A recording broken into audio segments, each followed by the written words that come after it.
finally realised that when he stabbed Boris Johnson in the back to get his mate into number 10, he was ditching their biggest election winner for a pint-sized loser. The Deputy Leader of the Opposition.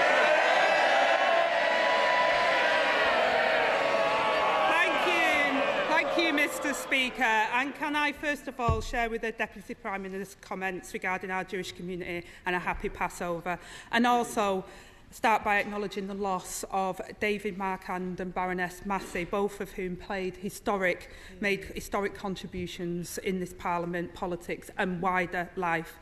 And also send my condolences following today's news to the family of Lord Frankfield, who is a good friend of mine and a colleague, and who was a tireless campaigner against poverty and a champion for his constituents. Mr. Speaker, I know the party opposite is desperate to talk about my living arrangements, but the public want to know what this government is going to do about theirs. Natalie from Brighton has been served with 2 no-fault eviction notices in 18 months. She joins nearly 1 million families at risk of homelessness due to his party's failure to ban this cruel practice. Now, instead of obsessing over my house, when will he get a grip and show the same obsession with ending no-fault evictions?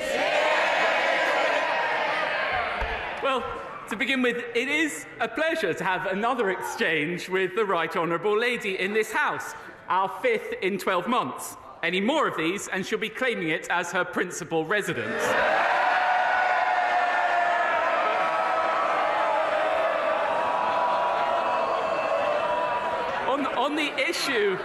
On the issue of no-fault evictions, it may have escaped the Right Honourable Lady's attention, but we will be voting on exactly that matter later today. The Conservative government taking action. Angela Rayner taking the decision. They're going to bring up the question of her house, the house that she sold. Did she pay capital gains tax? Was she on the wrong bit of the electoral roll? The police are investigating it. She thought, let's just get ahead of it. Let's go to housing. Yeah. Brilliant. Quite admire that. It's good. And actually, his joke, while you're being rude about it, as PMQ's jokes go, it wasn't bad. Yeah, it wasn't bad. And she actually had a bit of a chuckle. Yeah.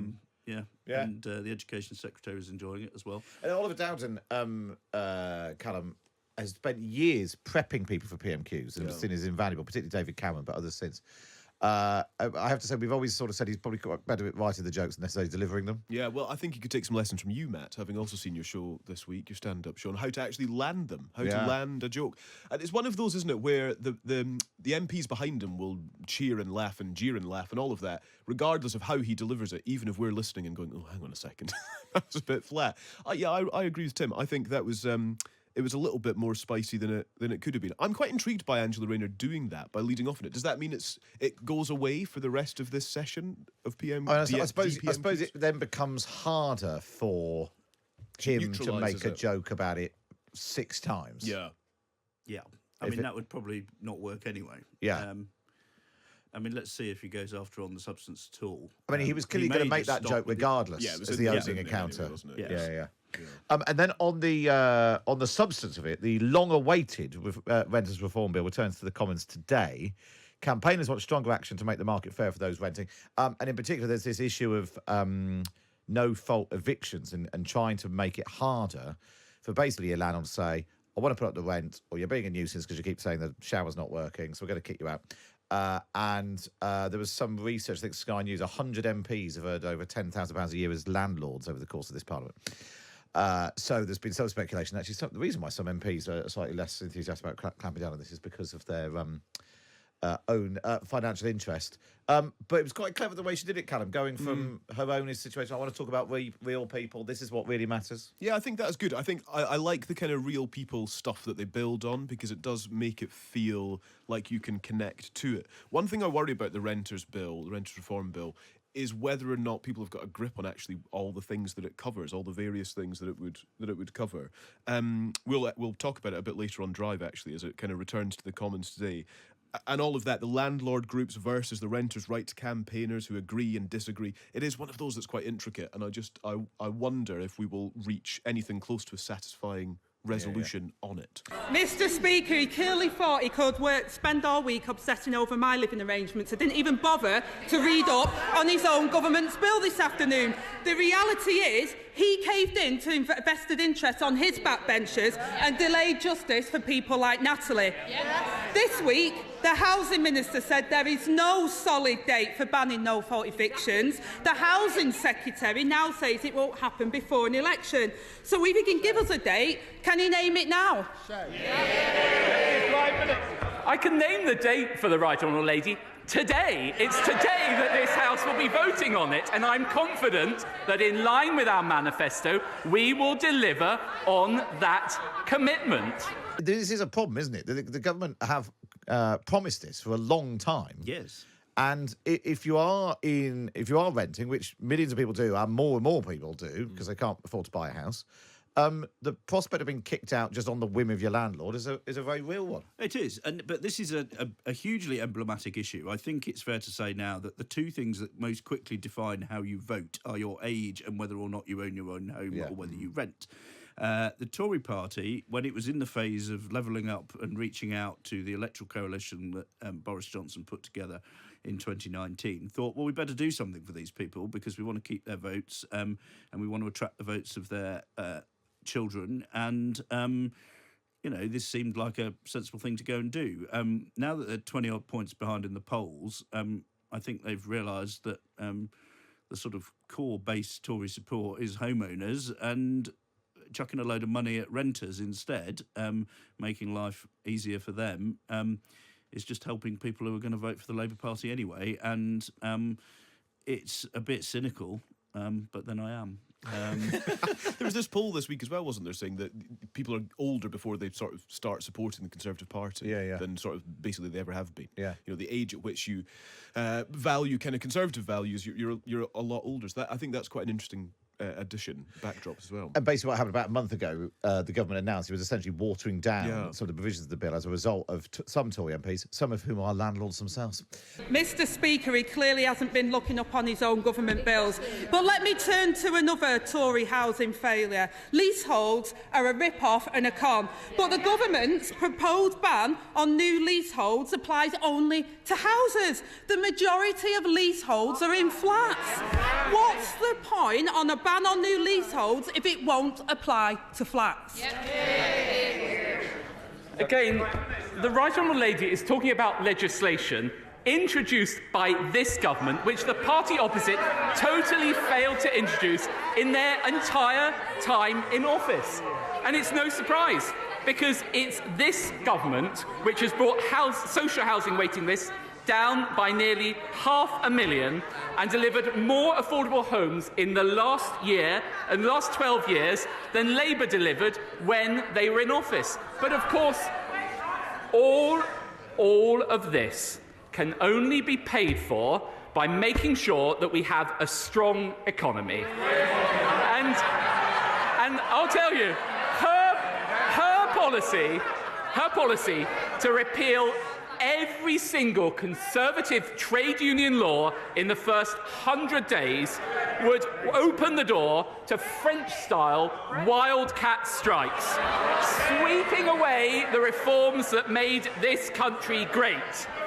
And we all know, though, Mr Speaker, the one reform that the Right Honourable Lady would not abolish from Margaret Thatcher: the right to buy your council house. It really was all around the houses. Very good. What? Wow. I thought, how on earth have we got to wildcat strikes? But it was because we needed to get round strong economy, union reforms, Margaret Thatcher, right to buy, you back it. It's like one of those sort of problems where can you get from here to there in 3 steps? We could hear Dowden's brain whirring as he moved with plodding definition and from one to the next. Was there an answer on leaseholds? Because he kind of got straight to affordable homes pretty quickly. No, he just started talking about something else. So basically what happened was last year, Michael Gove, in an interview with the Sunday Times, said he wanted to abolish leaseholds, describing as a feudal system that needs to go. That's now been watered down, so you'll still have to pay it for up to 20 years. Millions of leaseholders will continue to pay it. But the charges will be capped at £250. The annual charges will now be capped. But it's quite a long way short of the original thing that Michael Gove talked about.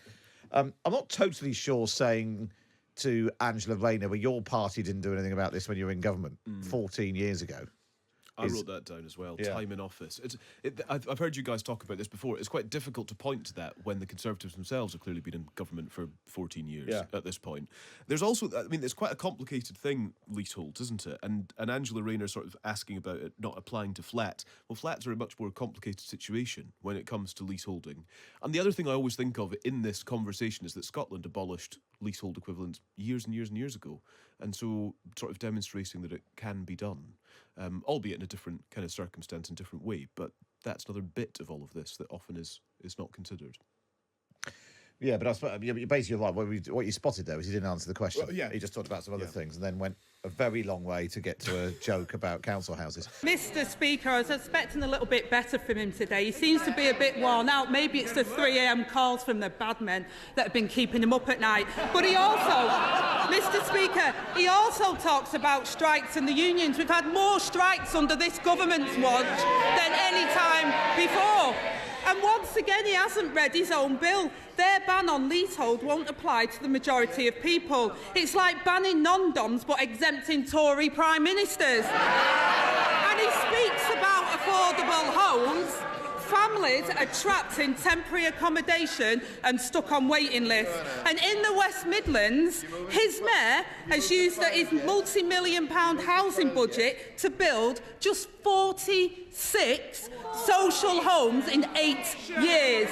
That's almost as many as the Chancellor's property portfolio. But the British people know that his party won't build the homes that this country needs. So when are they going to get a chance to vote for a government that will? Well, I'm surprised the Right Honourable Lady raises the West Midlands when Labour-controlled Birmingham have virtually bankrupted the council, are hiking up council tax by 21%, whilst in the meantime, and I'm sure this would please her, continuing to hand out £1.8 million to the trade unions. By contrast, Andy Street, our brilliant mayor of the wider West Midlands, has delivered £6.1 billion of investment to improve transport. So there you have it, the contrast between the Conservative Party and the Labour Party. The usual political opportunism from her, failing to ask about the issues that really matter. If you want more bin collections, more potholes filled, lower debt and lower council tax, vote Conservative, because whether it's Ben Houchin in the Tees Valley or whether it's Andy Street in the West Midlands, it's only the Conservative mayors who deliver more for less. Blimey. Yeah. Well, look, I mean, an interesting that they're getting into it over the West Midlands. I mean, one of the key sort of indicators of Tory survival next week will be whether Andy Street can hold on as the mayor of the West Midlands. He's pretty much teetering on the it's touch and go one way or the other. But the reason it's so interesting is because the West Midlands region is a sort of microcosm of much of England. Exactly, it's a you've massive got sort of Labour-run, massive Birmingham in the middle of it, and then lots of towns and rural areas around it, which make up the region. I think of all the regions in the country, the one that most often represents the general election result, because of its blend of seats, is the West Midlands. It's the key sort of swing terrain of the country. I've just done a bit of research. Go on. Well, when Angela Rayner said we'd had more strikes than at any time before, well, there's a graph here. I don't know if anybody can see this. I'll hold this up for the camera. Yeah. Well, hold it up for us so we can see it as well. Yes. Well, very large line in 1977, which somewhat dwarfs what we've got now. What's that? Is that days lost? That's days lost. Working days lost to strike action. So, yeah, I think the Labour government of the 1970s might have something to say about that. But anyway. Well, just for in the interest of fairness, we should point out that the candidates in the West Midlands region are Siobhan Harper-Newnes for the Green Party, Richard Parker for the Labour Party, Andy Street for the Conservatives, Sonny Verk for the Lib Dems, Elaine Ruth Williams for Reform UK, and Ahmed Yaqub who is the independent candidate. Mr Speaker, that's pretty revealing that he thinks that housing isn't an issue for the British people, because I think it really is.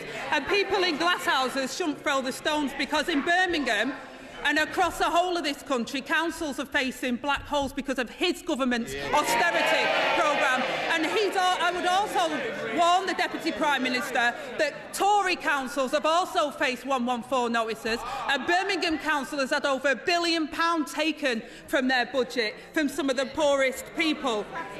More than 16,000 families face losing their homes after the party's mini-budget, Mr Speaker, and mortgage bills continue to soar.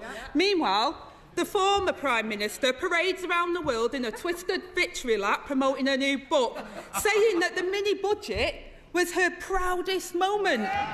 So since she won't apologise to those families losing their home, will he?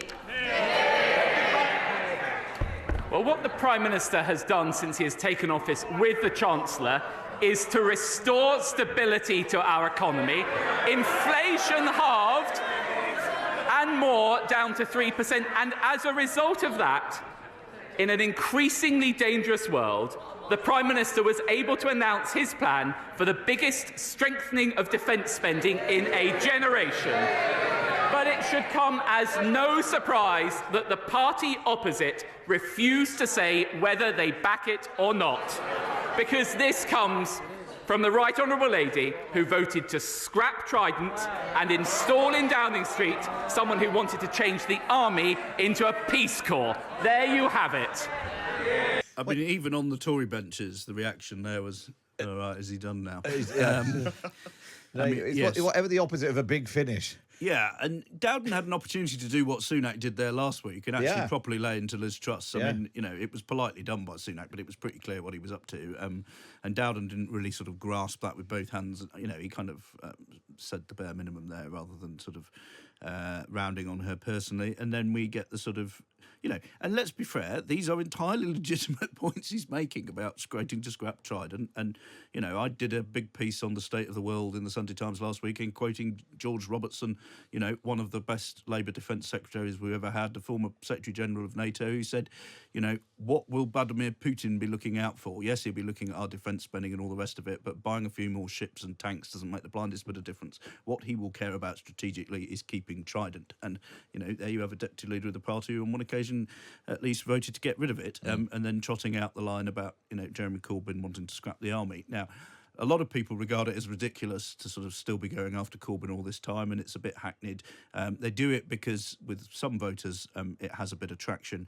But in terms of, Labour defence policy going forwards, it's interesting and notable that the Deputy Leader didn't want a nuclear deterrent. We should also point out, because whenever anyone says or on the radio that Liz Truss put everyone's mortgages up, people get in touch with me with quite detailed policy documents insisting that it's all. Well, Liz Truss will tell you that it was the Bank of England who put people's mortgages up, and indeed their failure to change exchange rates was interest rates just before she did the budget was entirely what was to blame for what then followed. I don't think that's a universally held opinion, even in the Conservative Party. Certainly my Twitter feed would suggest. Were she here, that is what she would say. If only she were, Tim. Well, indeed. You should get her in to do this. No, she's in America. She's promoting her book over there. Did she ever get to do PMQs? No, she did do a couple, didn't she? She must have done a couple, I think, yeah. Because she did I'm a fighter, not a quitter. Yes. Exactly. Yes. And then quit the following day. Yeah. Oh, they were good times. Good times. Somebody's been in touch on the WhatsApps. John says, one thing about Oliver Dowden, he makes Rishi Sunak look world class at this. I was going to say that. It does feel a little bit lacklustre.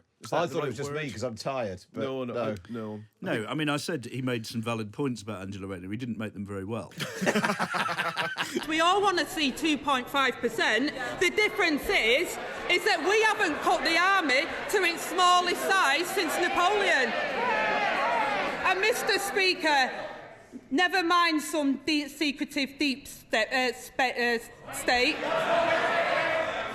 Never mind some secretive deep state. It's the state of the Tory party that's the problem. They're in a deep state of sewerage. After 14 years, they failed renters, they failed leaseholders, and they failed mortgage holders. But, Mr. Speaker, I read with interest that the Right Honourable Gentleman has been urging his neighbour in number 10 to call an election because he's worried they might get wiped out. Has he finally realised that when he stabbed Boris Johnson in the back to get his mate into number 10, he was ditching their biggest election winner for a pint-sized loser? Deputy Prime Minister. Well, I think the whole House will have heard, despite all the bluster from the lady opposite, not a single word on whether she would actually back our plans to invest in our armed forces. No plans in a dangerous world. And of course, as ever, the deputy leader is always looking to attack others' failures, but never the one to take responsibility for her own. She once said, "You shouldn't be waiting for the police to bang on your door. If you did it, then you shouldn't be doing your job." The Right Honourable Landlady should forget her tax advice and follow her own advice. Finished again. I think he's done. Yes, there was a cheer there from the Tory benches. It's like a fairly good sort of AI bot, but it can't, just delivers everything in the same tone. It learnt how to raise and yeah. lower its voice. Yeah, I mean, that's pint-sized loser.